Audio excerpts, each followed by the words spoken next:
They toasted to my birthday while pretending I didn't exist, until the credit card I was paying for got declined, and suddenly I became the most important person in the room. My name is Rebecca Thompson. I'm 33 years old, and until last Tuesday, I thought I was living the American dream. I work as a senior financial analyst for a mid-sized investment firm in downtown Chicago, pulling in a six-figure salary that I've worked my ass off for since graduating from Northwestern 10 years ago. The irony isn't lost on me that someone who manages other people's money for a living was so blind to how my own was being managed. Or rather, mismanaged by the people I trusted most. I've always been the responsible one. The one who pays the bills on time, who has a retirement fund, who actually reads the fine print on contracts. My friends used to joke that I was born with a calculator instead of a heart, but the truth is, I learned early that financial security meant emotional security. Growing up in a working-class family in Milwaukee, watching my parents stress over every utility bill, every unexpected car repair, every back-to-school shopping trip, that shaped me.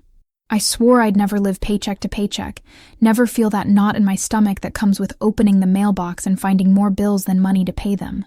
So when I moved to Chicago after college, I was methodical about building my life. I started small, sharing a cramped apartment in Lincoln Park with 2 roommates, eating ramen more nights than I care to remember. But I climbed the ladder, one promotion at a time, one smart financial decision after another. By 28, I had my own place. A beautiful 1-bedroom in River North with floor-to-ceiling windows overlooking the Chicago River. By 30, I was making more money than my parents ever dreamed of. That's when I met Tyler. Tyler Williams was everything I thought I wanted in a partner. Charming, ambitious, with an MBA from Northwestern, and a smile that could convince anyone to invest in his latest idea. He worked in business development for a fintech startup, always talking about disrupting traditional banking, about the revolutionary platform that was going to democratize wealth management. He had this infectious confidence that drew me in completely. Where I was methodical and careful, he was dynamic and visionary. Where I analyzed every expense, he believed in strategic investments and lifestyle. "You can't build wealth by being afraid to spend it, Becca," he'd say, laughing as he'd convince me to try some new rooftop bar in the Gold Coast. "What's the point of making all that money if you're not leveraging it for experiences and networking?" And for a while, I bought into it. I bought into him. We moved in together after 6 months, and that's when the financial boundaries started to dissolve. It began reasonably enough. He'd left his wallet at the office. Could I cover the Uber? His startup was in a funding gap. Could I help with his portion of the rent this month? His corporate card was temporarily frozen due to some accounting issue. Could he use mine for the client dinner? Each request came with business logic, a promise of reimbursement, a reminder of how much he appreciated having a partner who understood the entrepreneurial journey. And I wanted to be that woman. I wanted to be the supportive girlfriend who invested in our shared future, who understood that sometimes you have to spend money to make money. But somewhere along the way, strategic investments became my money funding his lifestyle. The breaking point came last Tuesday, my 33rd birthday. I'd been looking forward to it for weeks, not because I'm particularly sentimental about birthdays, but because Tyler had been planning something special. He'd been mysterious about it, dropping hints about a celebration that would showcase how far we've both come. I imagined maybe a weekend in Napa, or dinner at one of those exclusive restaurants that require connections to get reservations, something that acknowledged my success, my contribution to our life together. Instead, I found myself sitting alone at a table for 14 at RPM Steak, watching my boyfriend and his startup network celebrate my birthday, as if I were a silent investor, rather than the guest of honor. The reservation was under my name. The credit card on file was mine. But somehow, in the span of 45 minutes, I had become a footnote at my own celebration. They'd reserved the private dining room to accommodate everyone Tyler had invited, his coworkers, his former colleagues from his previous startup, his business school study group, even some potential investors he'd been courting, people I'd met maybe once or twice, celebrating a birthday that wasn't theirs, with money that wasn't theirs.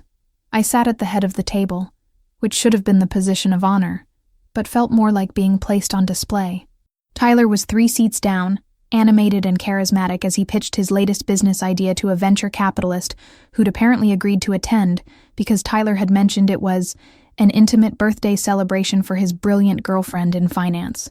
"Rebecca, "You must be so proud of Tyler's vision," said Amanda, the VC, finally acknowledging my presence after 20 minutes of startup talk.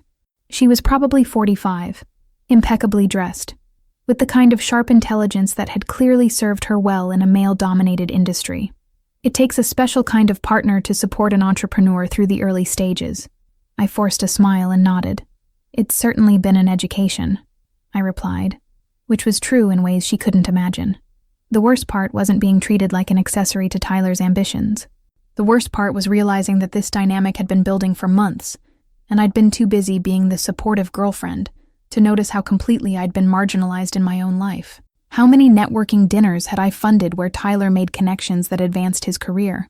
How many business meetings at expensive restaurants had I subsidized without questioning why his startup couldn't cover legitimate business expenses? The premium bottles of wine he'd order to impress potential investors, the elaborate appetizer spreads, the after-dinner drinks at exclusive lounges. It all added up, and it all came out of my carefully managed accounts. "Babe, tell them about that deal you closed last month," Tyler called out to me, finally bringing me into the conversation. "The one where you saved the client $2 million in tax implications just by restructuring their portfolio." For a moment, I felt a flicker of the old warmth. He was acknowledging my professional accomplishments, showing me off to his network. But then I noticed how he framed it, not as my individual success, but as a story that reflected well on his judgment in choosing a high-achieving partner. Before I could respond, his phone buzzed.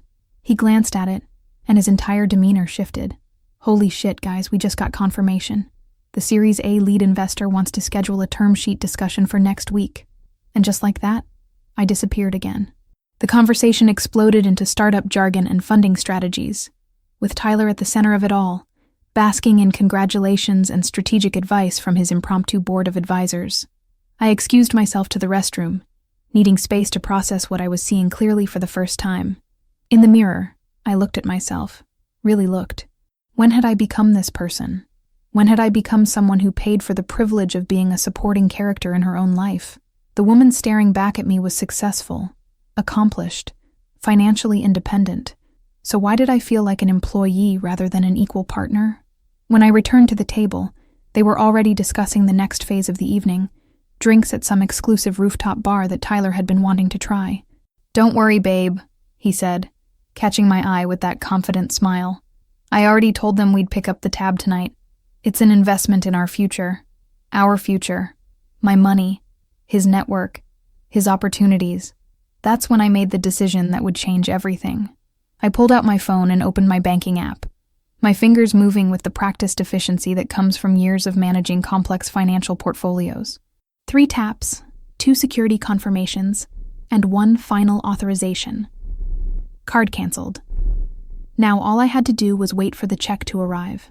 The check arrived 52 minutes later, presented by our server with the kind of practiced discretion that comes from working in Chicago's finest establishments. The leather folder was placed strategically between Tyler and the venture capitalist, a subtle acknowledgement of who appeared to be running the show. "Whenever you're ready," the server said with a professional smile that had weathered countless corporate dinners and celebration meals. Tyler barely glanced at the folder, too engrossed in explaining his customer acquisition strategy to Amanda and 2 other potential investors, who'd somehow materialized during the evening. "Just run it on the card we have on file," he said with a casual wave, the gesture of someone who'd never had to worry about whether there was enough money in the account. I watched the server disappear toward the payment terminal, my pulse quickening with anticipation. In about 4 minutes, he'd return with that particular expression servers develop when delivering bad news. Apologetic but professional, slightly uncomfortable but determined to handle the situation with grace. I'd witnessed it before during client dinners when corporate cards hit their limits, or when expense accounts were temporarily frozen. "Rebecca, I have to ask," said James, one of Tyler's business school friends who'd been mostly quiet during dinner. "What's your perspective on the current market volatility? Tyler mentioned you work with high net worth clients." Finally, someone was asking about my actual expertise, rather than treating me like Tyler's attractive accessory. "Well," I began, settling into the familiar comfort of discussing something I genuinely understood. "The recent fluctuations are largely driven by uncertainty around federal policy changes. But if you look at the underlying fundamentals..." "Oh God, here we go," Tyler interrupted with a laugh that made my chest tighten. Don't get her started on market analysis or we'll be here until midnight. She turns everything into a dissertation. The table chuckled politely, and I felt heat rise in my cheeks. Not from embarrassment, but from pure anger. Here was someone genuinely interested in my professional opinion, my area of expertise, and Tyler was dismissing it like I was some overeager student, rather than a senior analyst who managed portfolios worth more than his startup's entire valuation.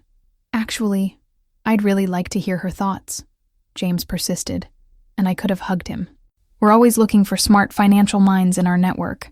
But before I could continue, our server reappeared, moving with the careful deliberation of someone about to disrupt a pleasant evening. He approached Tyler with the practiced discretion of high-end hospitality. Excuse me, sir, but there seems to be an issue with the card on file. It was declined. Do you have an alternative payment method? The effect was immediate and devastating. The animated conversation about funding rounds and market penetration strategies died mid-sentence. 14 pairs of eyes turned toward Tyler, who was staring at the server like he'd just announced the restaurant was on fire. That's impossible, Tyler said, his voice carrying the edge of someone whose carefully constructed image was suddenly cracking. There must be some error in your system. Run it again. I could have intervened then. Could have smoothly produced my personal card, maintained the facade, preserved Tyler's reputation in front of these important contacts. 6 months ago, I absolutely would have. Even 6 hours ago, I probably would have. Instead, I took a deliberate sip of my wine and watched. I've attempted the transaction twice, sir, the server replied with professional patience. Would you prefer to split the bill across multiple cards? No, that won't be necessary, Tyler said quickly, his face flushing red as he began frantically patting his jacket pockets. I must have brought the wrong card. Rebecca, honey, can I what? I asked, my voice perfectly calm, perfectly innocent. The question hung in the air like a challenge. Tyler stared at me with growing desperation, clearly expecting me to jump in with my card, to save his reputation, to maintain the illusion that this was somehow a shared financial responsibility. Your card, he said finally, the words coming out strained. Can you cover this? I'll Venmo you first thing tomorrow. Tomorrow. Always tomorrow with Tyler. Tomorrow he'd reimburse me for the rent. Tomorrow he'd pay me back for groceries. Tomorrow he'd cover his share of utilities. Tomorrow had been coming for 2 years, and somehow it never quite arrived. I'm sorry, I said, reaching into my purse with deliberate slowness and pulling out my wallet. But I canceled my card about an hour ago. If the silence before had been uncomfortable, this was absolutely deafening. You could have heard a pin drop over the ambient noise of downtown Chicago traffic. Tyler's mouth opened and closed soundlessly, and I watched with fascination as the full implications crashed over him like a wave. You what? He whispered, his voice barely audible. I canceled my card, I repeated, louder this time, making sure everyone at the table could hear clearly. The one that's been paying for everything. This dinner, last week's investor meeting at Gibson's, the networking event at the Peninsula, your gym membership, your car lease, your... Rebecca, what the hell are you doing? Tyler hissed, leaning toward me with panic in his eyes. What was I doing? I was having the most honest conversation of our entire relationship. The silence stretched for what felt like an eternity but was probably only 15 seconds. 15 seconds of pure, crystalline clarity, where everyone at that table understood exactly what had been happening for the past 2 years of my relationship with Tyler Williams. Amanda, the venture capitalist, was the first to break the spell. She cleared her throat delicately and reached for her purse. Perhaps I should cover my portion, she said, her voice carefully neutral but her eyes sharp with the kind of calculation that had made her successful in a cutthroat industry. No, absolutely not, Tyler said quickly, his voice cracking slightly. This is just a misunderstanding. Rebecca's card must have been flagged for fraud protection or something. Happens all the time with high-limit accounts.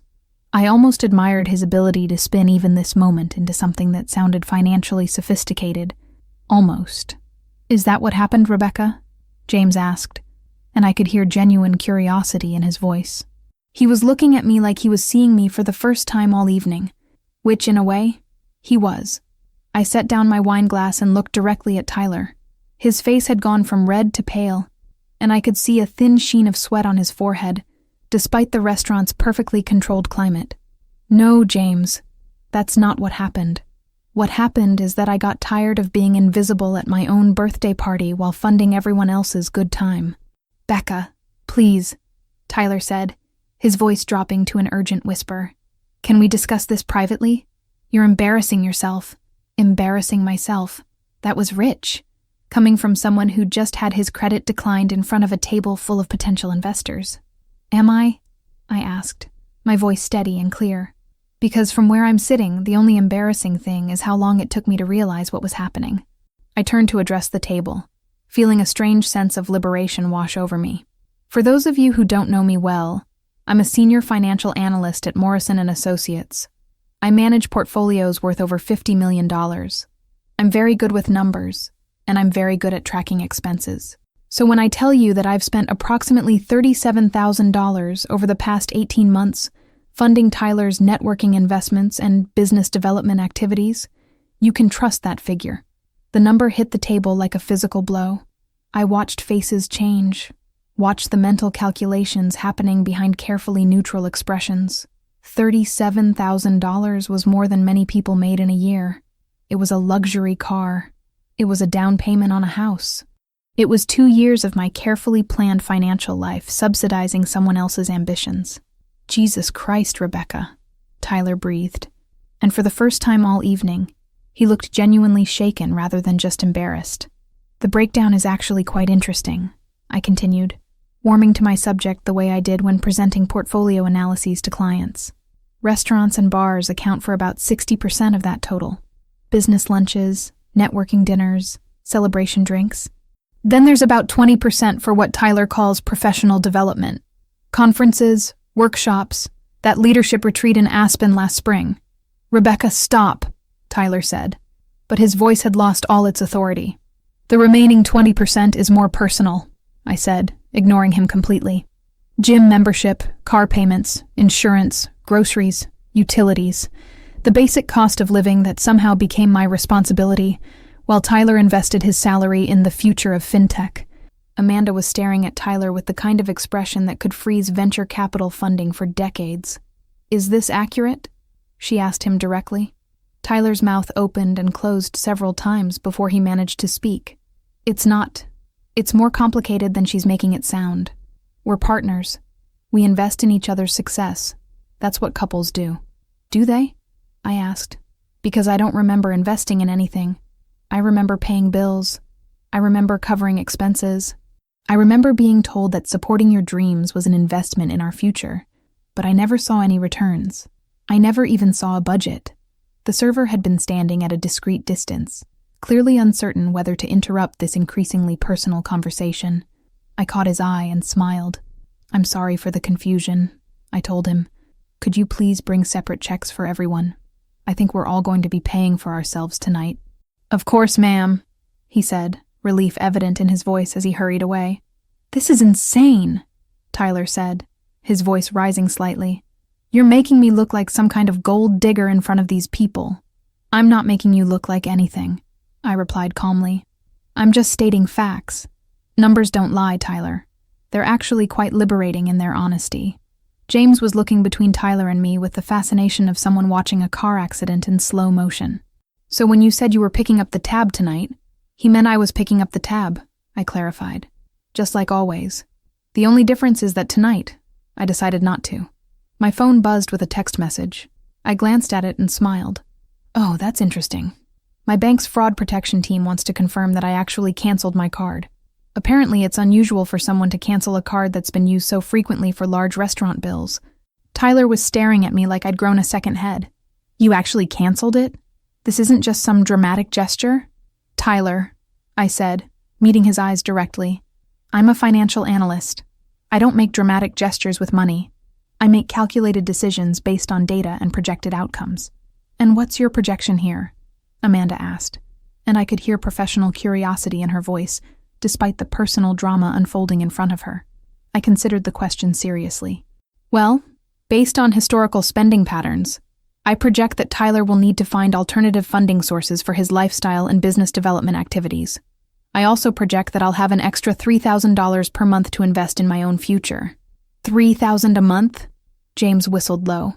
"That's serious money." "It is," I agreed. It's also my money. And starting tonight, I'm going to start treating it that way. The server returned with a stack of individual checks, distributing them with the efficiency of someone who'd clearly dealt with similar situations before. I watched as people opened their folders, and I saw the exact moment when several of Tyler's guests realized how much they'd actually consumed during the evening. $140? Muttered one of his co-workers, staring at his check in disbelief. The wine was expensive, I said helpfully. Tyler always orders the good stuff when someone else is paying. Tyler's face had gone from pale to gray. He was staring at his own check, probably close to $200 given how much he'd ordered, with the expression of someone doing very unpleasant math in his head. I don't have this kind of cash on me, he said quietly. Most restaurants take credit cards, I suggested. You do have your own credit card, don't you? The question hung in the air, and I realized that everyone at the table was waiting for his answer. Because if Tyler Williams, MBA from Northwestern, business development professional at a fintech startup, didn't have his own credit card with enough available credit to cover a dinner bill, what did that say about his financial management skills? What did that say about everything he'd been telling these people about his business acumen and investment potential? Tyler reached for his wallet with shaking hands, and I felt something I hadn't experienced in months. Complete and total control over my own life. 3 days after what I'd started calling the Great Card Cancellation, I was sitting in my office at Morrison & Associates, staring at my computer screen and trying to focus on a portfolio rebalancing analysis for one of our biggest clients. The numbers should have been engaging. They represented a complex restructuring that could save the client nearly $500,000 in tax implications. But my mind kept drifting back to Tuesday night. More specifically, it kept drifting back to the 47 missed calls and 63 text messages Tyler had sent since I'd walked out of RPM Steak, leaving him to figure out his own transportation home. My phone buzzed again. Another text. Becca, please. We need to talk. This is ridiculous. I deleted it without responding, just like I'd deleted all the others. There was something liberating about watching those little notification bubbles disappear, like erasing mistakes from a spreadsheet. You look like someone who's had an interesting week, said a voice from my office doorway. I looked up to see David Chen, one of the senior partners, leaning against my doorframe with a coffee cup in his hand, and an amused expression on his face. David was probably 55, with the kind of understated confidence that came from 30 years of successful wealth management. He'd been my mentor since I'd started at the firm, and he had an uncanny ability to read people's moods.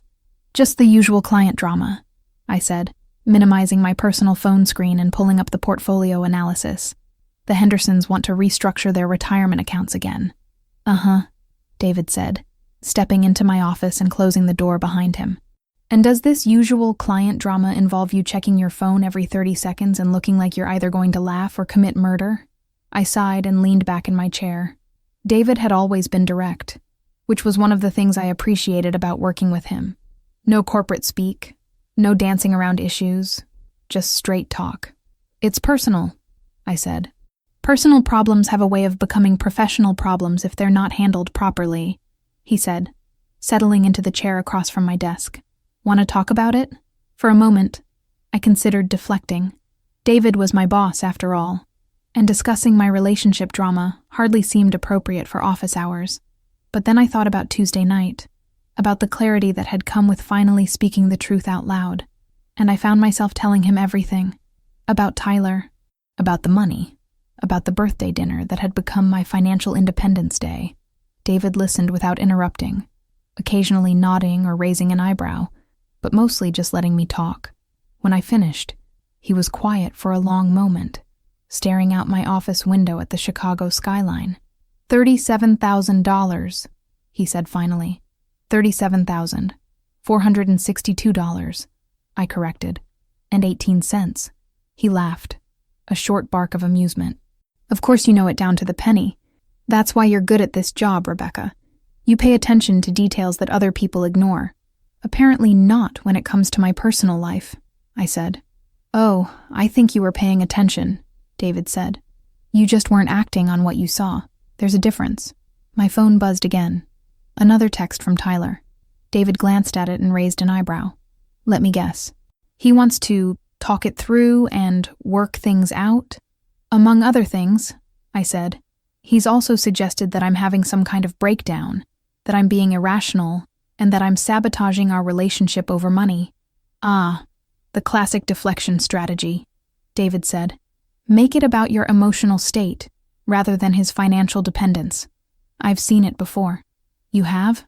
Rebecca, I've been managing money for wealthy people for 3 decades.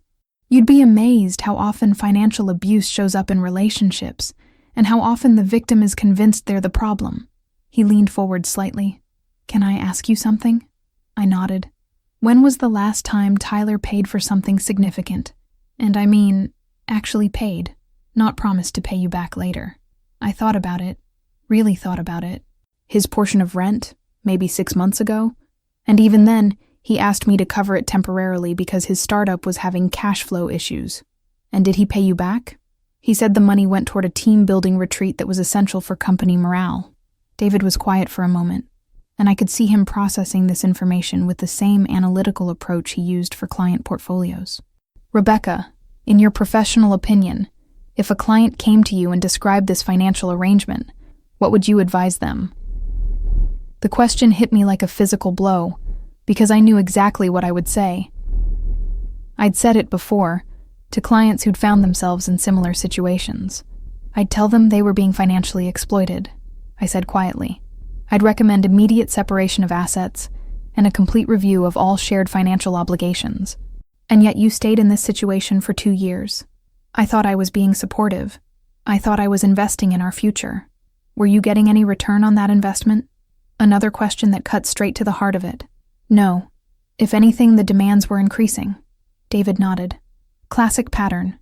The victim normalizes increasingly unreasonable requests until they lose sight of what's actually reasonable. My phone buzzed again. This time, it wasn't a text. It was a call. Tyler's name flashed on the screen, along with a photo of him from last Christmas, smiling and holding a glass of champagne that I'd paid for at a party I'd hosted for his coworkers. I declined the call. Good, David said. Don't answer it. He's going to keep calling. Probably. But here's the thing about people who've been taking advantage of someone's generosity. They don't give up easily when that generosity stops. They escalate. As if on cue, my phone started ringing again. Tyler, again. How long do you think this will go on? I asked. Depends on how desperate he is, David said. And based on what you've told me about his financial situation, I'm guessing he's pretty desperate. I thought about Tyler's face when his card was declined, about the panic in his eyes when he realized I wasn't going to save him. He doesn't have any money of his own, does he? Doesn't sound like it. Which means he's probably scrambling right now, trying to figure out how to maintain his lifestyle without your subsidies. The phone stopped ringing, then immediately started again. Jesus, I muttered, reaching to decline the call again. Actually, David said, you might want to answer this one. Why? Because avoidance only works for so long, and because you're going to have to deal with this eventually. Better to do it on your terms, when you're prepared, than to let him ambush you somewhere. I stared at the phone, Tyler's face smiling up at me from the screen. David was right. I was going to have to face this conversation eventually. I answered the call. Rebecca, thank God. Tyler's voice came through the speaker, breathless and strained. I've been trying to reach you for days. We need to talk. We're talking now, I said, my voice carefully neutral. Not over the phone. In person. Can you meet me for coffee? Or lunch? I'll buy. The irony of that last statement wasn't lost on me. With what money, Tyler? There was a pause. That's not fair, isn't it? Look, I know you're upset about Tuesday night, but you completely humiliated me in front of some very important people. Amanda was considering investing in our Series A, and now she won't even return my calls. I looked at David, who was listening with the expression of someone watching a particularly predictable movie. He made a small gesture with his hand. Keep going. So, this is my fault? I asked. You made it look like I was using you for money. Weren't you? Another pause, longer this time. It wasn't like that. We're partners. We support each other. When have you supported me, Tyler? I support you all the time. Emotionally. I believe in you. Belief doesn't pay rent. God, Rebecca, when did you become so cold? So calculating? This isn't like you. David was shaking his head, and I could see why. Tyler was doing exactly what he'd predicted, making it about my character rather than his behavior. Actually, I said, This is exactly like me. I'm a financial analyst. I analyze financial situations and make recommendations based on data. And the data says that our relationship has been financially unsustainable for me. Unsustainable? We're talking about money, not some corporate merger. Tyler, you've cost me $37,000 in 18 months. That's more than some people make in a year. How is that sustainable? I was going to pay you back. When? When the startup takes off. When we get our Series A funding. When, Tyler? Give me a specific date. Silence. That's what I thought, I said. You don't have a plan to pay me back because you never intended to pay me back. You intended for this to be my permanent contribution to your lifestyle. That's not true. Then prove it. Show me a budget. Show me a timeline. Show me any evidence that you've been tracking what you owe me or planning to repay it. More silence. David was nodding approvingly, and I realized that I was handling this conversation the same way I'd handle a client who was making unrealistic financial demands. Professional. Data-driven. Unemotional.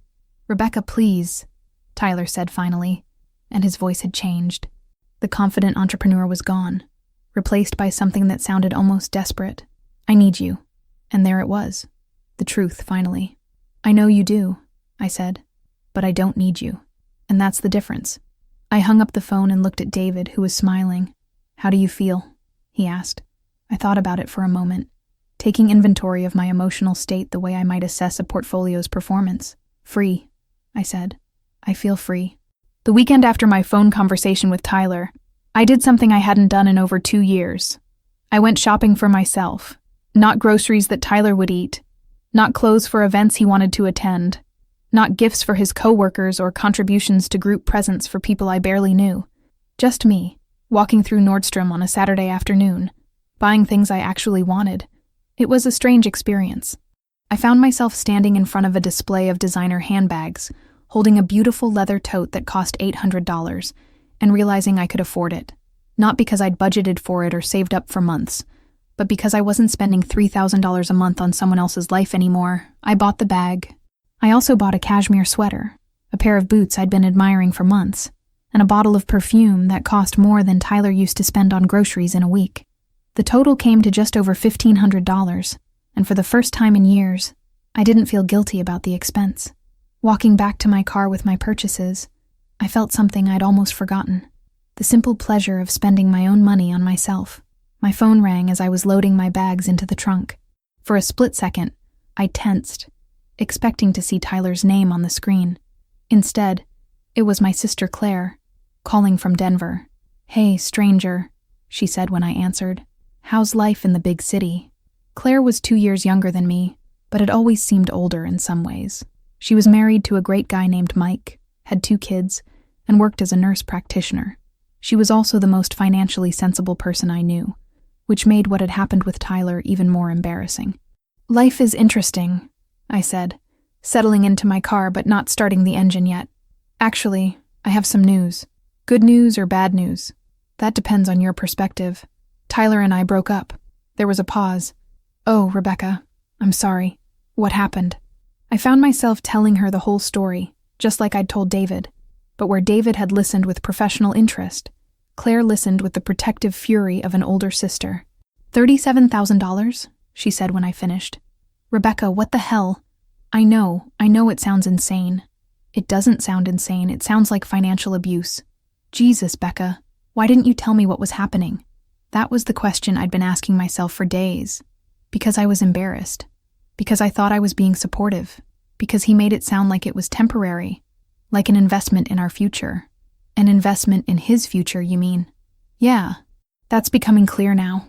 Claire was quiet for a moment, and I could hear her kids playing in the background. Normal family sounds that reminded me of what I'd thought Tyler and I were building toward. Can I ask you something?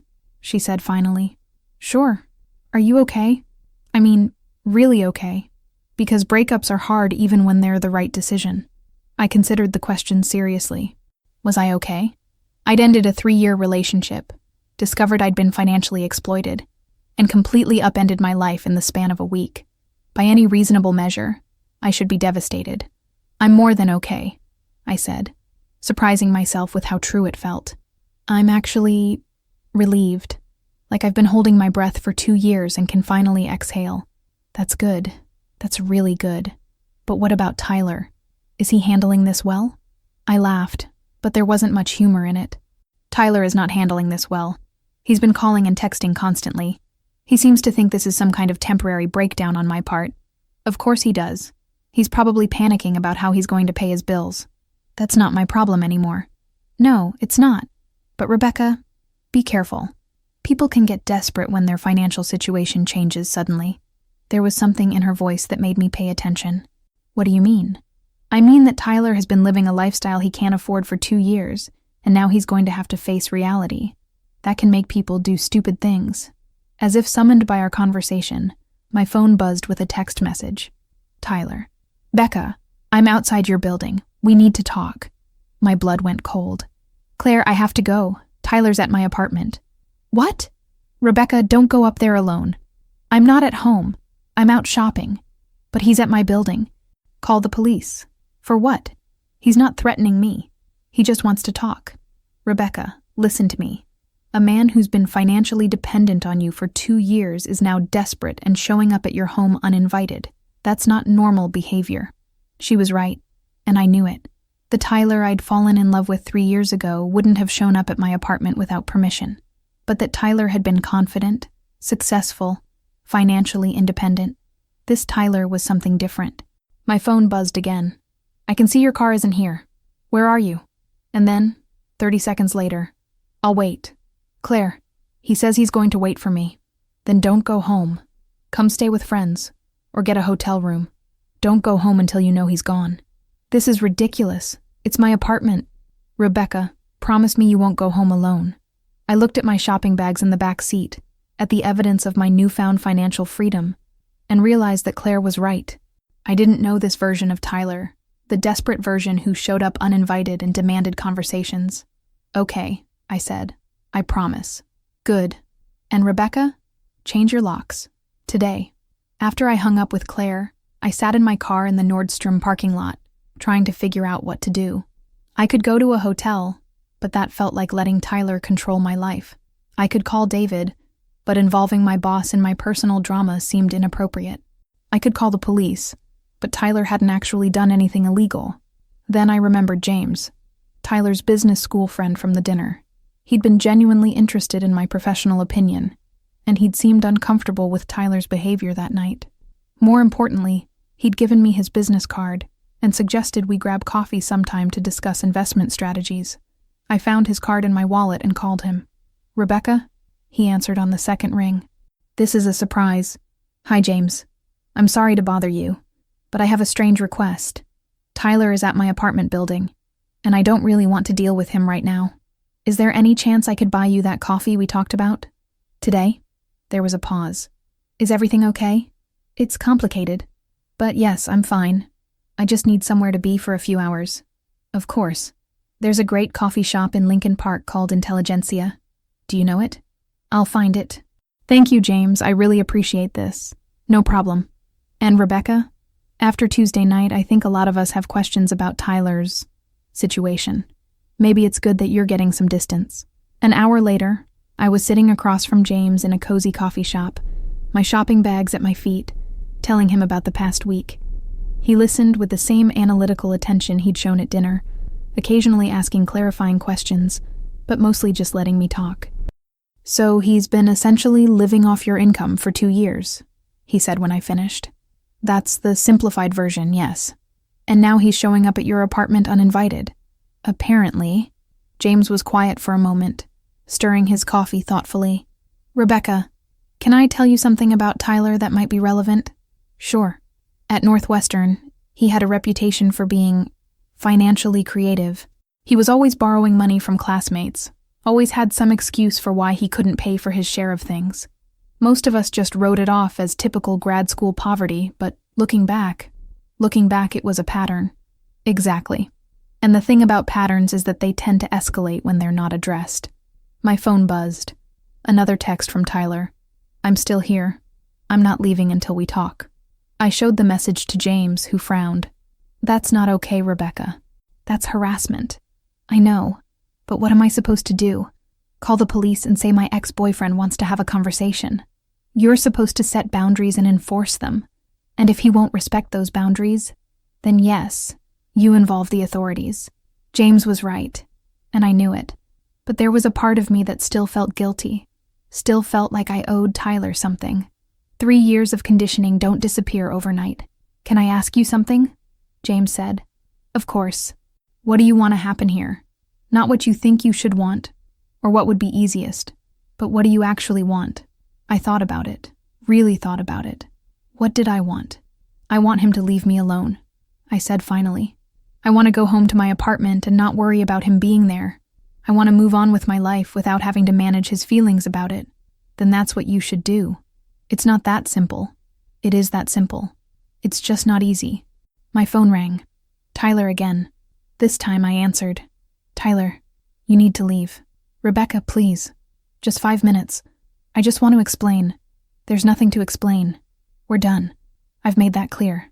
You can't just throw away 3 years over money. I'm not throwing away anything. I'm protecting myself from further financial exploitation. Financial exploitation? Jesus, Rebecca, you make it sound like I'm some kind of criminal. You're someone who's been living off my income for 2 years without any plan to change that situation. What would you call it? I'd call it a relationship. I'd call it partnership. Then we have very different definitions of partnership. There was a long pause. I'm not leaving until we talk face to face. And there it was. The line crossed from persistent to threatening. Tyler, if you don't leave my building immediately, I'm calling the police. You wouldn't. Try me. I hung up and looked at James, who was already pulling out his phone. What are you doing? I asked. Calling an Uber to take you home. And I'm coming with you. James, you don't have to. Rebecca, you just handled that perfectly. You set a clear boundary and gave him a clear consequence. Now you have to follow through, and you shouldn't have to do that alone. For the first time in a week, I felt like I wasn't facing this situation by myself. It was a good feeling. Thank you, I said. Don't thank me yet. Let's see if Tyler is smart enough to take the hint. The Uber ride to my apartment building felt like the longest 20 minutes of my life. James sat beside me, occasionally checking his phone and making what I assumed were work-related calls, but I could tell he was keeping an eye on me. I appreciated his presence more than I could express. Having someone in my corner who wasn't emotionally invested in the situation made everything feel more manageable. As we pulled up to my building on North Lake Shore Drive, I could see Tyler immediately. He was sitting on the steps leading to the main entrance, his head in his hands, looking like a man who'd lost everything, which I supposed he had. At least everything he'd grown accustomed to having without earning. There he is, I said quietly. James leaned forward to look through the window. He looks rough. Tyler did look rough. His usually perfectly styled hair was disheveled. His expensive button-down shirt was wrinkled. And even from a distance, I could see that he hadn't shaved. This wasn't the polished, confident entrepreneur who charmed me 3 years ago. This was someone who was falling apart. For a moment, I felt a flicker of the old sympathy. Tyler was clearly struggling, clearly in pain. The part of me that had spent 2 years taking care of him wanted to get out of the car and fix whatever was wrong. Then I remembered Tuesday night. I remembered sitting alone at my own birthday dinner while he networked with my money. I remembered the $37,000. I remembered the pattern that James had described, the financial creativity that had apparently started in business school and never stopped. What's the plan? James asked. I'm going to tell him to leave. If he doesn't, I'm calling the police. And if he does leave, then I'm going upstairs, changing my locks, and moving on with my life. James nodded approvingly. Simple and direct. I like it. We got out of the car, and Tyler's head snapped up immediately. His face went through a series of expressions. Relief at seeing me, confusion at seeing James, and then something that looked almost like anger. Rebecca, he said, standing up quickly. Thank God. I've been waiting for hours. I told you not to wait, I said, stopping about 10 feet away from him. Close enough to have a conversation, far enough to feel safe. We need to talk. Privately. His eyes flicked to James with obvious irritation. No, we don't, I said. We've said everything we need to say. That's not true. You won't even listen to me. You won't even give me a chance to explain. Explain what, Tyler? Explain how you've been living off my income for 2 years? Explain how you turned my birthday dinner into a networking event on my dime? Explain how you've never once paid me back for anything? It wasn't like that, he said, but his voice lacked conviction. Then what was it like? Tyler glanced at James again, clearly uncomfortable having this conversation in front of an audience. Can we please just go upstairs and talk? Just the two of us? No. The word came out sharper than I'd intended, but I didn't regret it. The old Rebecca might have agreed, might have worried about Tyler's feelings, might have prioritized his comfort over her own safety. But the new Rebecca, the one who'd canceled her credit card and walked out of her own birthday dinner, wasn't interested in making Tyler comfortable. "Rebecca, please," Tyler said, and his voice cracked slightly. "I love you. I know I made mistakes, but we can fix this. We can work it out." "How?" I asked. "How exactly would we work it out?" "I'll get a better job. I'll pay you back. When? When what? When will you get a better job? When will you pay me back? Give me specific dates, Tyler. Give me a timeline." Tyler's mouth opened and closed, and I could see him struggling to come up with an answer that sounded reasonable. "I don't know exactly when, but then nothing has changed," I said. "You're still making promises you can't keep about money you don't have. That's not fair. What's not fair is spending 2 years of my life subsidizing someone who never had any intention of becoming financially independent." Tyler's face flushed red. "You're being cruel, Rebecca. This isn't like you. You keep saying that, but maybe this is exactly like me. Maybe the person who let you walk all over her financially wasn't the real me." James stepped slightly closer to me, a subtle show of support that Tyler definitely noticed. "Maybe we should wrap this up," James said quietly. "Who the hell are you to tell us what to do?" Tyler snapped, his composure finally cracking completely. "This is between Rebecca and me." "Actually," James said calmly, "Rebecca asked me to be here, so I'm exactly who she wants me to be." The implication hung in the air. Tyler stared at James, then at me, and I could see the moment when he understood that this wasn't just about money anymore. This was about me choosing to surround myself with people who respected my boundaries instead of people who exploited my generosity. "You're replacing me," Tyler said, his voice flat. "I'm not replacing you," I said. "I'm choosing to spend time with people who treat me as an equal instead of an ATM." "So that's it?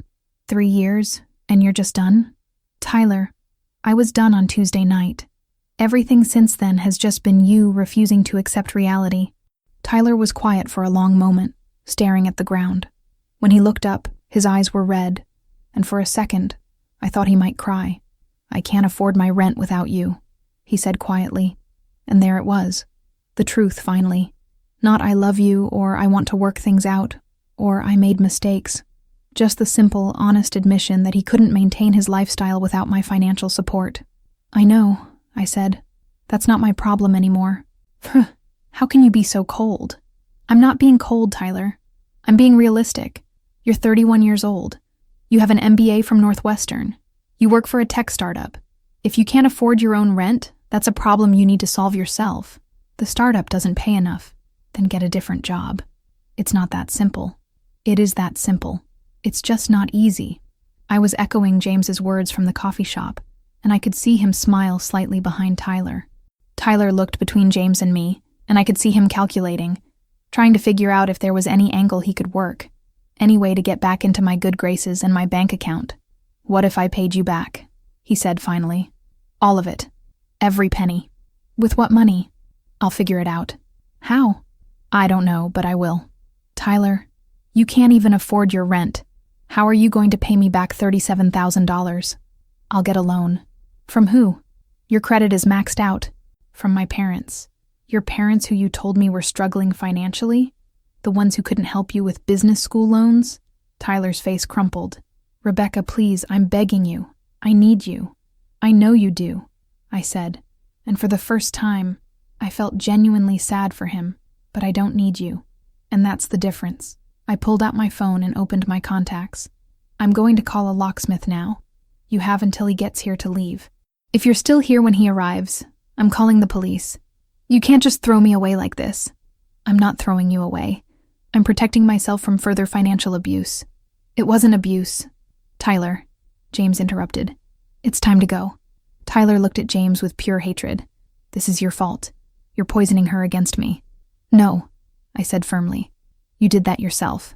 James is just helping me see clearly." Tyler stared at me for a long moment, and I could see him cycling through emotions. Anger, desperation, disbelief. Finally, he seemed to deflate. "Fine," he said. "But this isn't over, Rebecca. You can't just erase 3 years. I'm not erasing anything. I'm learning from it." Tyler turned and walked away without another word.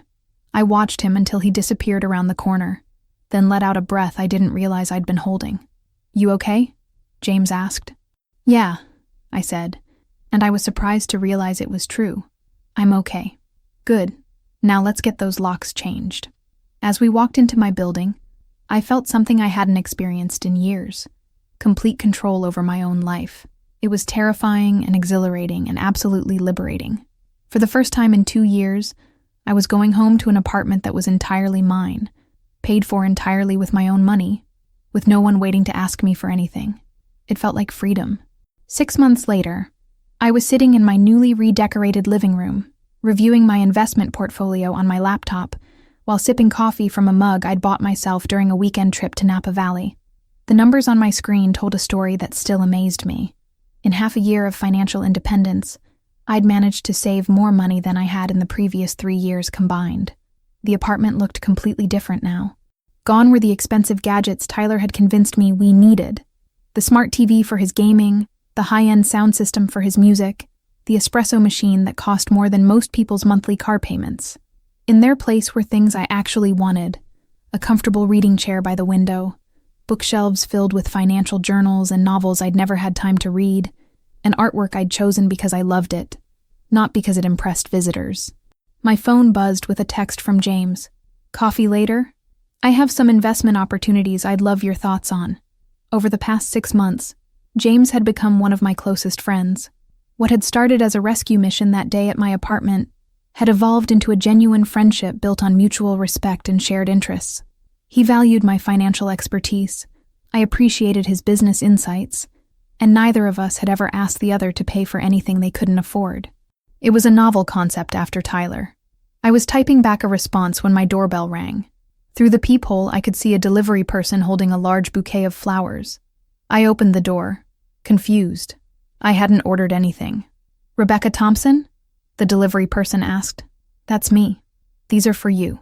I took the flowers, expensive roses and lilies that probably cost more than I used to spend on groceries in a week, and found the card tucked among the stems. "Becca, I know it's been 6 months, but I can't stop thinking about you. I've changed. I have a new job, a better salary. Can we try again? I miss what we had. Love, Tyler." I stared at the card for a long moment, then walked to my kitchen and dropped the entire bouquet into the trash can.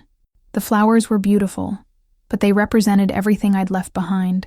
Expensive gestures funded by desperation, promises of change that would never materialize, and the assumption that I could be bought back with the right romantic gesture. My phone rang. Tyler's name appeared on the screen. I answered on the 3rd ring. "Did you get the flowers?"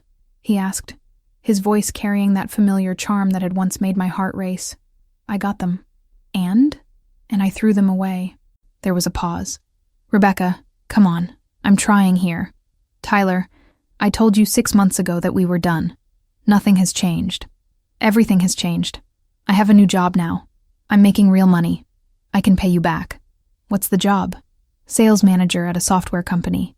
Base salary plus commission. I'm already making more than I ever made at the startup."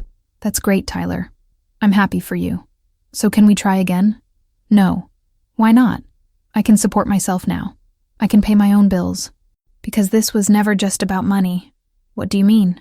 I walked to my window and looked out at Lake Michigan, gathering my thoughts.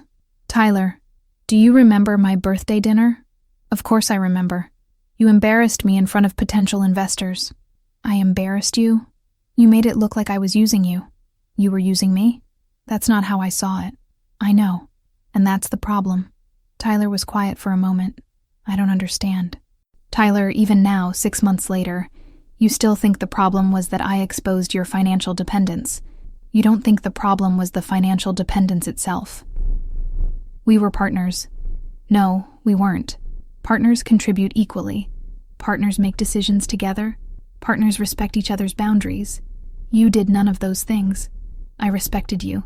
You ignored me at my own birthday party while spending my money on people I barely knew. You dismissed my professional expertise in front of your friends. You made financial decisions that affected both of us without consulting me. That's not respect, Tyler. I can change. Maybe you can. But I don't want you to change for me. I want you to change for yourself. And I want to be with someone who already knows how to treat me as an equal. Like James? I smiled. Tyler's jealousy was showing, just like it had that day outside my apartment building. James and I are friends. Just friends? That's none of your business anymore. Rebecca, please, I love you. Tyler, you love the idea of me. You love having someone who will fund your lifestyle and support your dreams without asking for anything in return. But you don't love me as a person, because you never bothered to learn who I actually am. That's not true. What's my favorite book? What? My favorite book. If you love me, you should know my favorite book. Silence. What about my biggest professional goal? Or my favorite restaurant that isn't expensive enough to impress your friends? Or what I do when I'm stressed that doesn't involve spending money? More silence. Tyler, you lived with me for 2 years, and you don't know any of those things because you were never interested in me as a person. You were interested in me as a resource. I was interested in you. You were interested in what I could do for you. There's a difference. I could hear Tyler breathing on the other end of the line, and I wondered if this was the first time anyone had ever called him out so directly. So, that's it? He said finally. You won't even give me a chance to prove I've changed? Tyler, I don't need you to prove anything to me. I need you to leave me alone so I can continue building the life I want. And what kind of life is that? I looked around my apartment, at the evidence of 6 months of financial and emotional independence. A life where I'm valued for who I am, not what I can provide. A life where my money is my own unless I choose to share it. A life where I'm an equal partner in my relationships, not a silent financier. You sound different. I am different. I'm the person I was before I met you, plus everything I learned from the experience of being with you. And what did you learn? I learned that love without respect is just exploitation with better marketing. I learned that financial abuse can happen to anyone, even people who should know better. And I learned that the most expensive thing you can do is stay in a situation that costs you your self-respect. Tyler was quiet for a long time. When he spoke again, his voice was smaller, less confident.